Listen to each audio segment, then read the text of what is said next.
Got to pass. Next is the good of the cause, where members of the public are invited to comment on educational issues of importance concerning the community. Members are reminded that individual comments are limited to 5 minutes, and this is a public televised meeting of the board. To protect privacy of all students and staff, concerns regarding individual student and staff members should be addressed first by meeting with the appropriate administrative staff. Does anybody wish to address the board? Good evening. Good evening. How are you? Please state your name and address for the record. Okay. Amy Levine, 2 Windbeam Court, East Brunswick, New Jersey. I have 2 sons that are students. My 17-year-old son, Scott, is on the autism spectrum. He's out of district at Mercer County Special Services High School. My 15-year-old son is a sophomore at the high school. I'm here tonight regarding issues related to both of my children.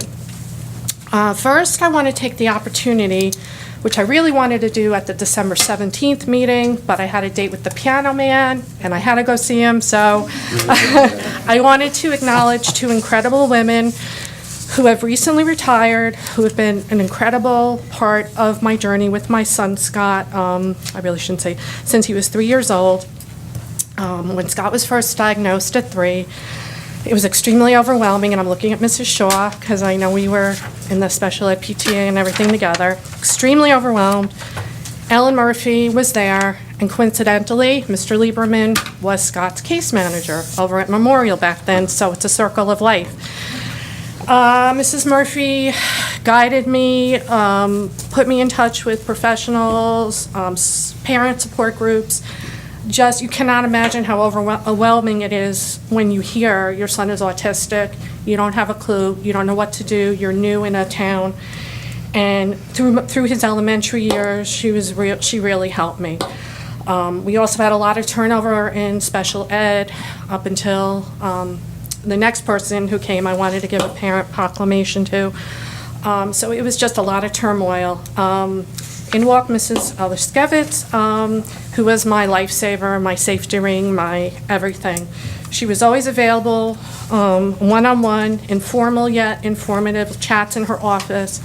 She was never intimidating. She was always giving me advice.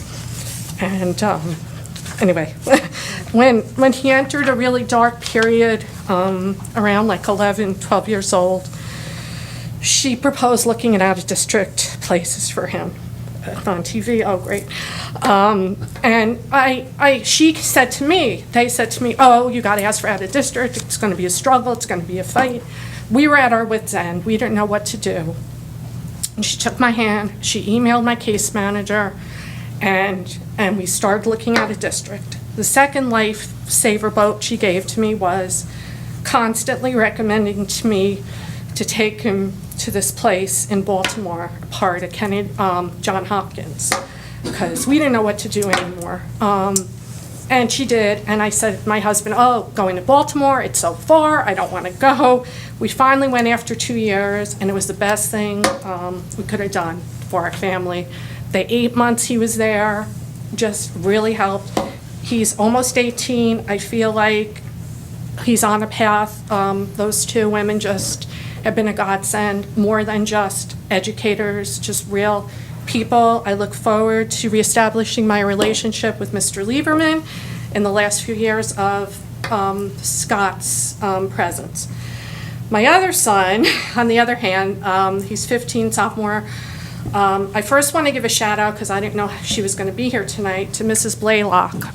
5 years ago, my son lost a friend who was a next-door neighbor in a tragic mountain climbing accident. Mr. Simmons might remember, because our sons are the same age.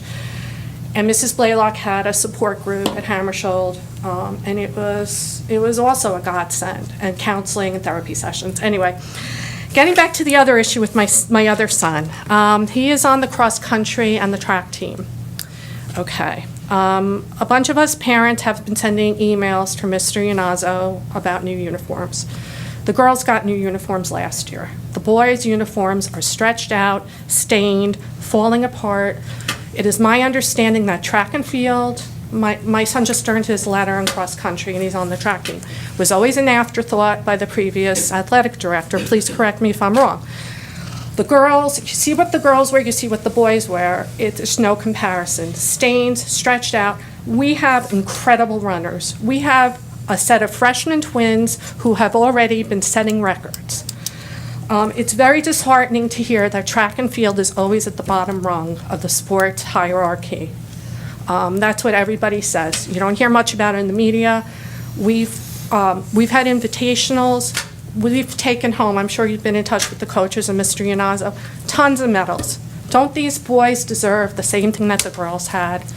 Brand new uniforms where we could be proud, where we go to invitationals and meet with other schools and we look like a unit and we don't look like we just walked off the street with stretched out stained uniforms.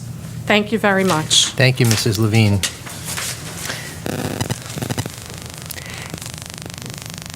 Anyone else wish to address the board? Okay, seeing none, I will close the public portion.